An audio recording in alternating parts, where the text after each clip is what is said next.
Hello बच्चों, good morning. तो भाई डिस्टेंस और डिस्प्लेसमेंट के कंसेप्ट के बाद बढ़ते हैं हम अपने अगले कंसेप्ट की तरफ। एंड और next concept is speed. Speed का कंसेप्ट हम डिस्कस कर देंगे यहाँ पर। तो स्पीड जो है वो दो चीज़ों का रेशियो हम यहाँ पर लेकर चलेंगे। और किन किन चीज़ों का रेशियो होगा? Distance travelled upon time taken. कोई ऑब्जेक्ट ने, किसी भी ऑब्जेक्ट ने कितनी डिस्टेंस ट्रैवल की और उस डिस्टेंस को ट्रैवल करने में उसने कितना टाइम लिया, वो जो रेशियो रहेगा वो उस ऑब्जेक्ट की कौन सी फिजिकल क्वांटिटी को डिटरमाइन करेगा? भाई स्पीड ऑफ द ऑब्जेक्ट। मान लीजिए कोई ऑब्जेक्ट जो है 60 किलोमीटर की डिस्टेंस कितने टाइम में कवर करता है? 1 आवर में कंप्लीट करता है। तो उसकी स्पीड किसके इक्वल हो जाएगी भाई? 60 किलोमीटर पर आवर। तो ये तो हो गया भाई स्पीड का कंसेप्ट। अब स्पीड की हम यहाँ पर टाइप लेकर चलेंगे। And first type of speed is what? Uniform speed. Uniform speed क्या होगी भाई? जब कोई object equal distance, equal interval of time में कवर करता है तो वहाँ पर जो उसकी स्पीड बोली जाएगी वो कौन सी स्पीड बोली जाएगी भाई? Uniform speed. फॉर एग्जाम्पल, मान लीजिए कोई ऑब्जेक्ट 60 किलोमीटर की डिस्टेंस कितने टाइम में कवर करता है? 1 आवर में। नेक्स्ट 60 किलोमीटर की डिस्टेंस कितने टाइम में कवर करता है? 1 आवर में। नेक्स्ट 60 किलोमीटर की डिस्टेंस कितने टाइम में कवर करता है? 1 आवर में। तो यहाँ पर देखिए equal distance in equal interval of time. तो इसकी जो स्पीड होगी वो कौन सी स्पीड बोली जाएगी भाई? Uniform speed. हर एक केस में यहाँ पर स्पीड की जो वैल्यू आ रही है वो कितनी आ रही है? 60 किलोमीटर पर आवर। दूसरी टाइप हम यहाँ पर लेकर चलते हैं भाई, कौन सी? Non uniform speed. Non uniform या इसका दूसरा नाम वेरिएबल स्पीड।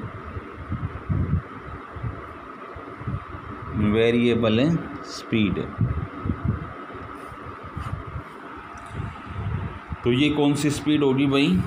जब कोई object equal distance unequal interval of time में या unequal distance equal interval of time में ट्रैवल करता है तो उस ऑब्जेक्ट की जो स्पीड है वो कौन सी टाइप में जो है मानी जाएगी? Non uniform speed. For example, उसने 60 किलोमीटर की जो डिस्टेंस है वो यहाँ पर 1 आवर में की। नेक्स्ट 60 किलोमीटर की जो डिस्टेंस है वो 1.5 आवर में कंप्लीट की। और नेक्स्ट 60 किलोमीटर की डिस्टेंस है वो 2 आवर में कंप्लीट की। तो यहाँ पर देखिए डिस्टेंस तो क्या है? इक्वल है, लेकिन टाइम इंटरवल क्या हो गया? चेंज हो गया। Means equal distance covers in unequal interval of time. तो उसकी स्पीड कौन सी बोली जाएगी भाई? नॉन यूनिफॉर्म स्पीड बोली जाएगी। इसके बाद अगली टाइप पर हम आते हैं। अगली जो स्पीड की टाइप है that is what? Average speed.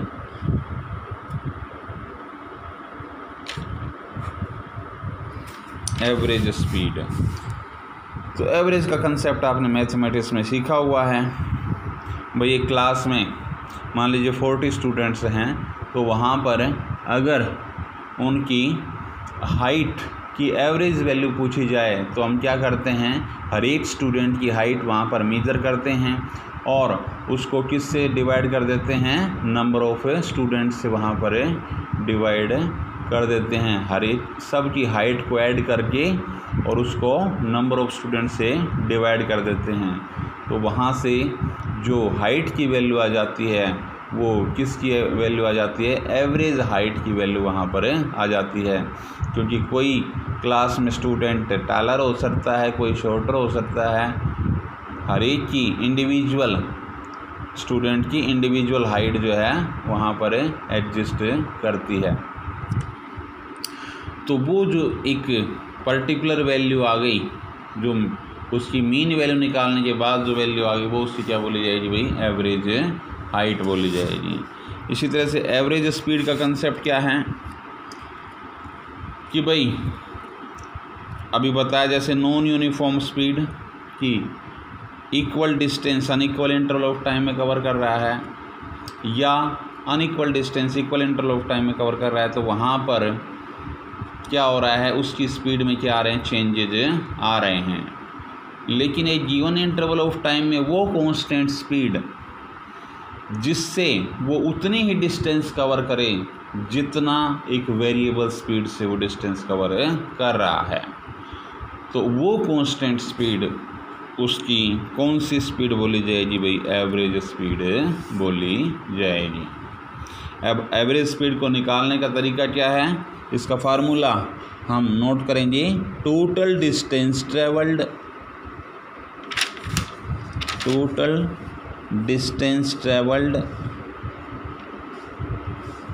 Upon total time taken.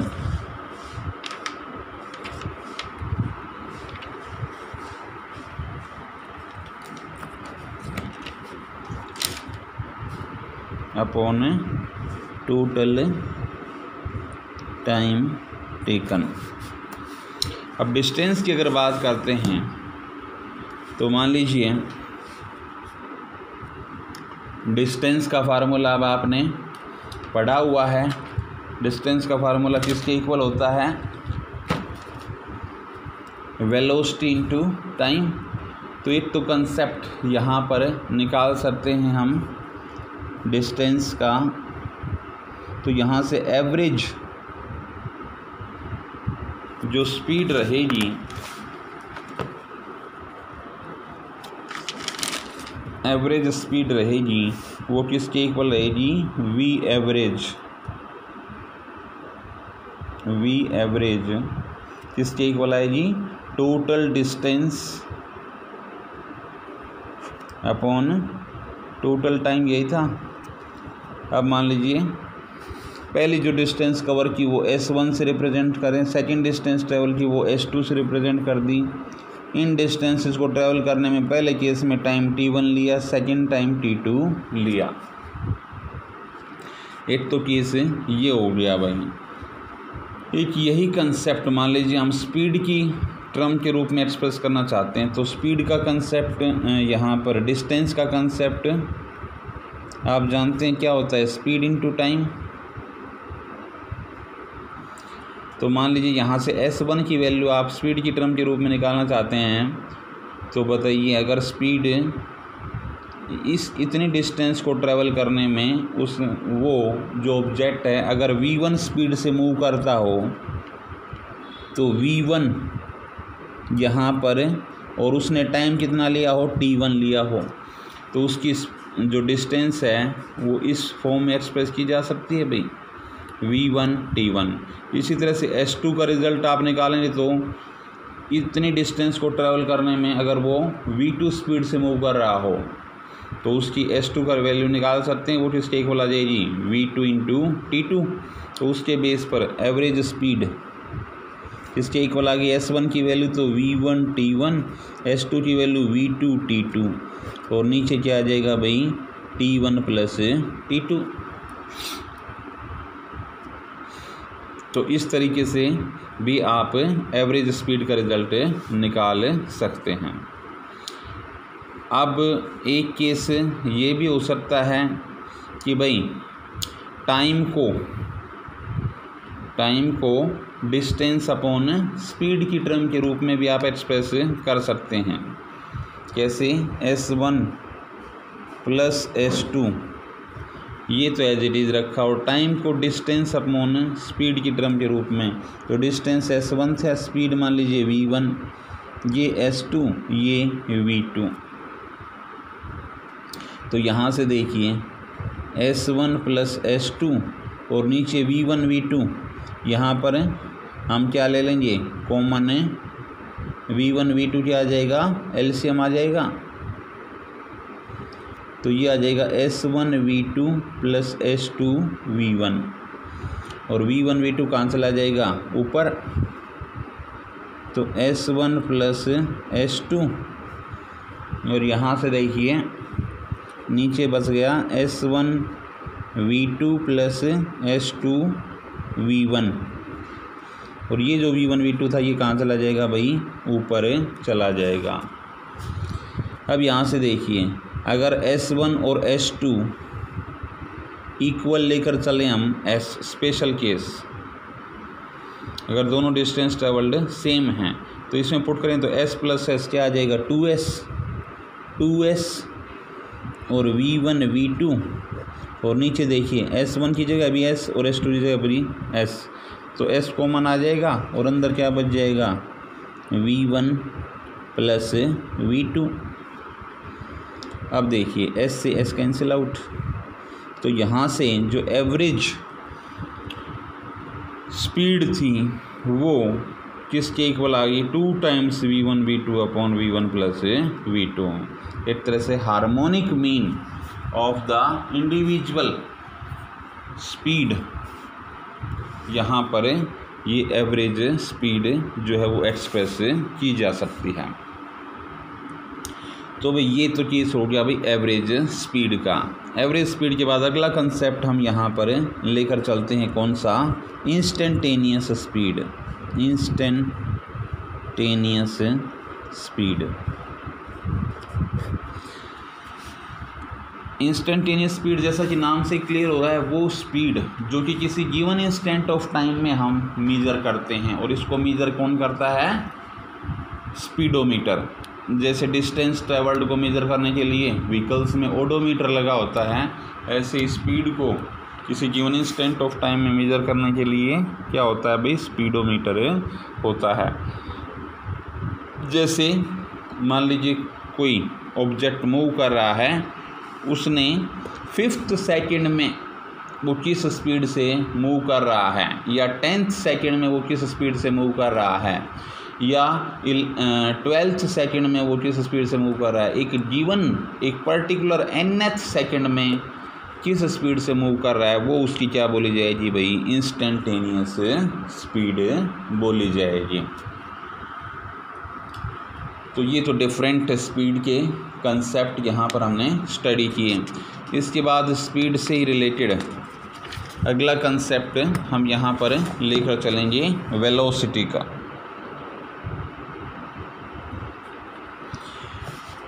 तो स्पीड तो कैसी क्वांटिटी थी भाई, एक स्केलर क्वांटिटी थी, जबकि वेलोसिटी जो है वो कैसी क्वांटिटी है, एक वेक्टर क्वांटिटी में काउंट होगी।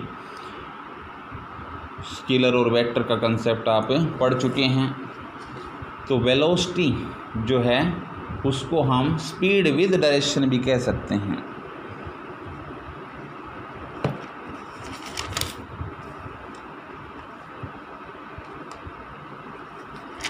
स्पीड विद डायरेक्शन कैसे, मान लीजिए कोई व्हीकल जो है वो हिसार से रोहतक जा रहा है। अगर आपको ये बताया जाए कि कोई व्हीकल जो है वो कितना 80 किलोमीटर पर आवर की स्पीड से चल रहा है, लेकिन उसके बारे में ये इन्फॉर्मेशन ना दी जाए कि वो किस डायरेक्शन की तरफ जा रहा है, कहाँ से कहाँ जा रहा है, किस पर्टिकुलर डायरेक्शन में वो इस स्पीड से जा रहा है, तो अगर विदाउट डायरेक्शन का केस लेकर चलेंगे तो वो वैल्यू क्या बोली जाएगी, उसकी स्पीड बोली जाएगी। और जब ये बता दिया जाए कि ये व्हीकल इस जगह से इस जगह की तरफ जा रहा है, इस प्लेस से इस प्लेस की तरफ जा रहा है, तो वहाँ पर उसकी मैग्नीट्यूड भी दे दी और उसकी डायरेक्शन भी दे दी, तो उस केस में वो क्या बोली जाएगी भाई, वेलोसिटी बोली जाएगी। या इसको सिंपली रिलेट कर सकते हैं डिस्प्लेसमेंट की टर्म के रूप में भी। जैसे स्पीड का कनेक्शन डिस्टेंस के साथ होता है, ऐसे ही वेलोसिटी का कनेक्शन किसके साथ होता है, डिस्प्लेसमेंट के साथ होता है। अगर एक स्ट्रेट लाइन पर कोई ऑब्जेक्ट मूव कर रहा है तो उस सिचुएशन में तो जितनी वो डिस्टेंस ट्रैवल करेगा उतनी ही डिस्प्लेसमेंट ट्रैवल करेगा, लेकिन अगर टर्न लेता है तो फिर वहाँ पर डिस्टेंस और डिस्प्लेसमेंट क्या हो जाएंगी, चेंज हो जाएंगी। तो वेलोसिटी को आप लिख सकते हैं डिस्प्लेसमेंट अपॉन टाइम।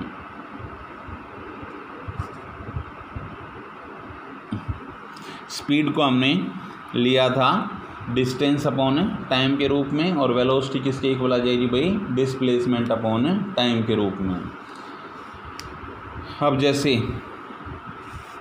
आपने स्पीड की डिफरेंट टाइप पढ़ी, uniform speed, non uniform speed, average speed और इंस्टेंटेनियस स्पीड, ऐसे ही किसकी, वेलोसिटी की भी हम टाइप लेकर चलेंगे। यहाँ पर यूनिफॉर्म वेलोसिटी कौन सी होगी, जब कोई object equal displacement equal interval of time में ट्रैवल करता है तो वो जो उसकी वेलोसिटी होगी वो कौन सी होगी भाई, यूनिफॉर्म वेलोसिटी में काउंट की जाएगी।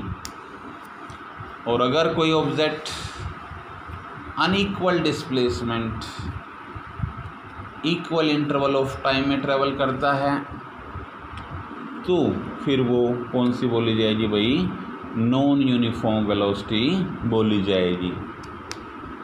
अब क्योंकि यहाँ पर डायरेक्शन का भी रोल है तो उस चीज़ को देखते हुए हम यूनिफॉर्म वेलोसिटी को इस तरह से भी ले सकते हैं कि equal distance equal interval of time में equal displacement equal interval of time में ट्रैवल कर रहा हो, ये कह दो, या equal distance equal interval of time में सेम डायरेक्शन में ट्रैवल कर रहा हो तो भी वो कौन सी होगी, यूनिफॉर्म वेलोसिटी से वो मूव कर रहा है।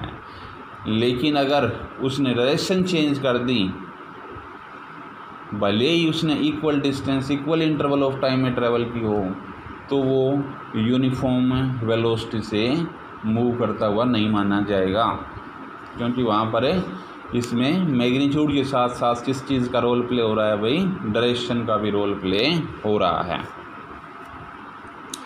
तो अब इसके बाद हम डिस्कस करते हैं किस चीज़ के बारे में, ग्राफिकल रिप्रेजेंटेशन। ग्राफिकल रिप्रेजेंटेशन की अगर बात करते हैं तो पोजीशन टाइम ग्राफ और भाई कौन सा, वेलोसिटी टाइम ग्राफ आपने 9th क्लास में डिस्कस किए हैं, एक तरह से रिवीजन है आपका ये। तो अगर कोई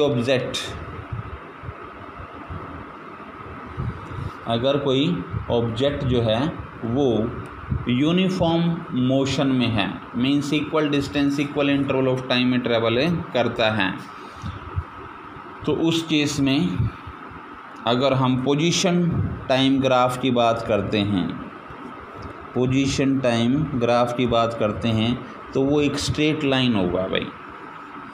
पोजीशन टाइम ग्राफ कैसा आएगा, एक स्ट्रेट लाइन वहाँ पर आएगा। और अगर कोई ऑब्जेक्ट रेस्ट पोजीशन में है और उसका पोजीशन टाइम ग्राफ आपसे पूछा जाए तो वो पोजीशन टाइम ग्राफ क्या आएगा भाई, पैरेलल टू टाइम एक्सिस।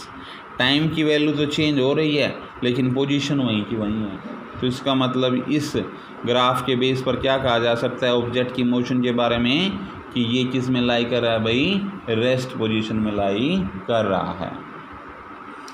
इसी तरह से आप क्या कह सकते हैं भाई कि अगर कोई ऑब्जेक्ट एक कांस्टेंट नेगेटिव वेलोसिटी से मूव कर रहा हो, कांस्टेंट नेगेटिव वेलोसिटी से मूव कर रहा हो, तो उस केस में जो पोजीशन टाइम ग्राफ आएगा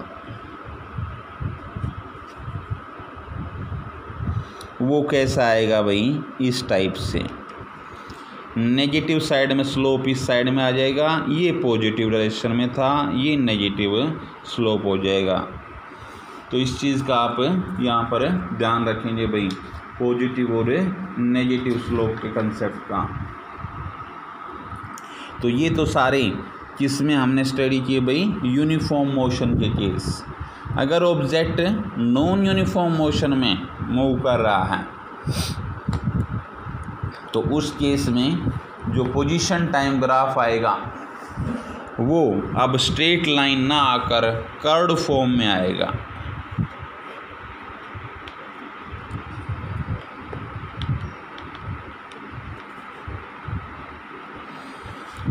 पोजीशन टाइम ग्राफ अगर नॉन यूनिफॉर्म मोशन ले रहे हैं तो इस टाइप से ग्राफ जो है अगर आपको कहीं पर दिखाई दे रहा है पोजीशन टाइम का, तो ये किस चीज़ का ग्राफ होगा भाई, नॉन यूनिफॉर्म मोशन का।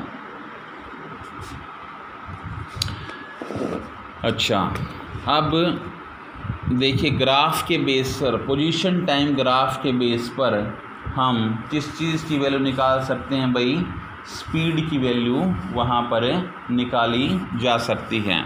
कैसे, जैसे ऑब्जेक्ट यूनिफॉर्म मोशन में है तो अभी बताया था आपको position time graph uniform motion में कैसा होगा, स्ट्रेट लाइन। यहाँ पर देखिए अगर इसकी दो पोजीशन आपको दे रखी हों, ये x1 हो ये x2 हो, यहाँ पर ये इसका टाइम इंटरवल t1 हो और ये t2 हो, तो इस ग्राफ के बेस पर आपसे क्या पूछा जाए, उसकी स्पीड की वैल्यू पूछी जाए। तो स्पीड की वैल्यू अगर आपसे यहाँ पर अगर स्पीड की वैल्यू पूछी जाती है तो इसके लिए आप क्या करेंगे, यहाँ पर इस लाइन को आगे बढ़ाएंगे तो यहाँ पर जो एंगल बना इसकी जो टेंजेंट वैल्यू आपके पास आएगी, ये थीटा अगर आप लेकर चल रहे हैं तो अगर इसकी टेंजेंट वैल्यू आप निकालेंगे तो देखिए अब यहाँ पर टेंजेंट क्या होता है, परपेंडिकुलर अपॉन बेस। परपेंडिकुलर की अगर बात करते हैं तो ये क्या होगा, x2 माइनस x1, ये ओरिजिन से कितने डिस्टेंस पर लाई कर रहा था, x2 पर। ओरिजिन से ये कितने डिस्टेंस पर लाई कर रहा था, x1 पर। तो ये साइड कैसे निकलेगी, इस फाइनल डिस्टेंस में से अगर ये सबट्रैक्ट कर दें तो यही तो बच गई। तो ये किसके इक्वल आ जाएगी भाई, x2 माइनस x1, और ये किसके इक्वल आ जाएगा। अब ये यहाँ से लेकर यहाँ तक t2 टाइम है, यहाँ से लेकर यहाँ तक टाइम t1 है। तो अगर ये टाइम निकालना चाहते हैं तो t2 माइनस t1 आ गया। तो यहाँ से जो टेंजेंट ऑफ थीटा है, टेंजेंट ऑफ थीटा हमारे पास किस चीज़ की वैल्यू दे देगा, स्पीड की वैल्यू दे देगा। टेंजेंट थीटा किसके इक्वल आएगा, x2 minus x1 upon t2 minus t1। यही अगर आप वेलोसिटी का केस ले रहे हैं तो ये वेलोसिटी की मैग्नीट्यूड हो जाएगी, और स्पीड तो मैग्नीट्यूड फॉर्म में होती ही है। तो इस तरह से आप पोजीशन टाइम ग्राफ के बेस पर with the help of tangent theta या स्लोप की मदद से किस चीज़ की वैल्यू आप स्पीड या फिर वेलोसिटी की मैग्नीट्यूड का रिजल्ट आप यहाँ से इजीली निकाल सकते हैं। इसके बाद भाई हम बात करते हैं किस चीज़ की, एवरेज वेलोसिटी की। एवरेज वेलोसिटी की अगर बात करते हैं तो जैसे एवरेज स्पीड का कंसेप्ट आपने पढ़ा था, जिसमें वो कांस्टेंट स्पीड, जिस कांस्टेंट स्पीड से किसी ऑब्जेक्ट को मूव करवाया जाए तो उतनी ही डिस्टेंस ट्रेवल करे जिस किसी वेरिएबल स्पीड से अगर उतनी ही डिस्टेंस ट्रेवल की गई हो तो वो कांस्टेंट स्पीड, उसकी कौन सी स्पीड बोली जाती है, वही एवरेज स्पीड बोली जाती है। वेलोसिटी के केस में अगर हम यही केस लेकर चलते हैं तो वेलोसिटी, एवरेज वेलोसिटी कौन सी वेलोसिटी होगी जिससे वो उतनी ही डिस्प्लेसमेंट कवर करे जब वो एक वेरिएबल वेलोसिटी से मूव कर रहा था, उस टाइम पर जब उसने जितनी डिस्टेंस ट्रेवल की है, अगर उतनी ही डिस्टेंस वो किसी कांस्टेंट वेलोसिटी से मूव करके करता है तो वो जो कांस्टेंट वेलोसिटी होगी वो उसकी कौन सी वेलोसिटी बोली जाएगी भाई? एवरेज वेलोसिटी बोली जाएगी। और एवरेज, जैसे एवरेज स्पीड आपने निकाली थी वहाँ तो क्या लेते थे? Total distance upon total time. यहाँ पर एवरेज वेलोसिटी किसके इक्वल होगी? Displacement upon time, displacement upon time. तो इसको एक्सप्रेस किया जाता है भाई delta x upon delta T. यहाँ पर अगर अब क्योंकि वेलोसिटी एक वेक्टर क्वांटिटी है इसीलिए इसको आप विद एरो मार्क भी एक्सप्रेस कर सकते हैं। एक इंस्टेंटेनियस वेलोसिटी की अगर बात करते हैं तो इसी में केस हो जाएगा स्पेशल, इंस्टेंटेनियस वेलोसिटी। जैसे इंस्टेंटेनियस स्पीड पड़ी थी, किसी पर्टिकुलर इंस्टेंट ऑफ टाइम में हम किसी ऑब्जेक्ट की मोशन का केस लेकर चल रहे हों, 4th सेकेंड में, 8th सेकेंड में, 14th सेकेंड में वो किस स्पीड से मूव कर रहा है, ऐसे ही अगर वेलोसिटी भी वहाँ पर ली जाती हैं ऐसे किसी पर्टिकुलर nth सेकेंड में, तो वो वेलोसिटी कौन सी बोली जाएगी भाई? Instantaneous velocity. और उसका रिजल्ट हम किस तरह से निकाल सकते हैं? इसी एवरेज वेलोसिटी में स्पेशल केस लग जाएगा delta x upon delta t. और यहाँ पर कंडीशन क्या लगा देंगे? When delta t tends to 0। यहाँ पर अगर लिमिट लगा दें डेल्टा टी टेंड्स टू 0 तो ये वेलोसिटी कौन सी आ जाएगी भाई? Instantaneous velocity. और उसके बेस पर डेल्टा एक्स तो कन्वर्ट हो जाएगा डी एक्स में और डेल्टा टी कन्वर्ट हो जाएगा डी टी में। D x by d t यहाँ पर किस चीज़ की वैल्यू प्रोवाइड करता है? Derivative of x with respect to t. एक्स की वैल्यू का टाइम के साथ किस हिसाब से चेंज हो रहा है वो वहाँ पर कौन सी वेलोसिटी प्रोवाइड करेगा भाई? इंस्टेंटेनियस वेलोसिटी प्रोवाइड करेगा। इसके बाद भाई एक कंसेप्ट हमारे पास यहाँ पर आता है, कौन सा? रिलेटिव वेलोसिटी का।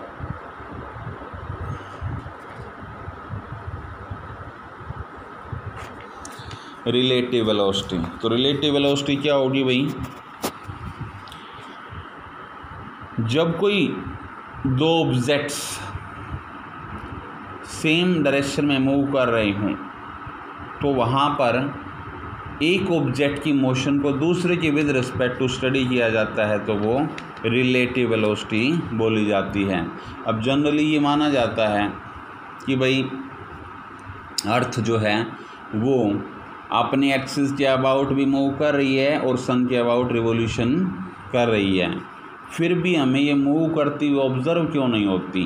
तो उसके पीछे कंसेप्ट रिलेटिव वेलोसिटी का ही है। उस कंसेप्ट को भी हम क्लियर करेंगे। उससे पहले हम इस कंसेप्ट को दो ट्रेन्स का एग्जांपल लेकर स्टडी करते हैं।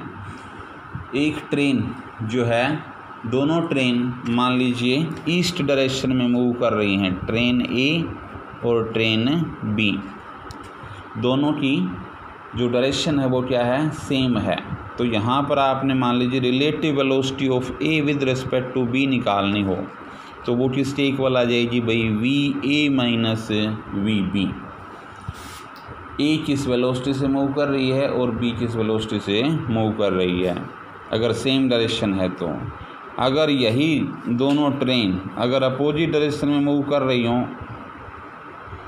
वही ए और बी, उस केस में जो वी ए बी निकलेगा वो किसके इक्वल निकलेगा भाई? वी ए माइनस और माइनस वी बी। अब माइनस वी बी क्यों किया? क्योंकि बी की डायरेक्शन ए के रिस्पेक्ट में, यहाँ पर ए आएगा भाई, ए के रिस्पेक्ट में बी की डायरेक्शन क्या है? अपोजिट डायरेक्शन है, इसीलिए एक नेगेटिव साइन और लग जाएगा। तो माइनस माइनस मल्टीप्लाई होगी, क्या हो जाएंगे भाई? We a plus v B.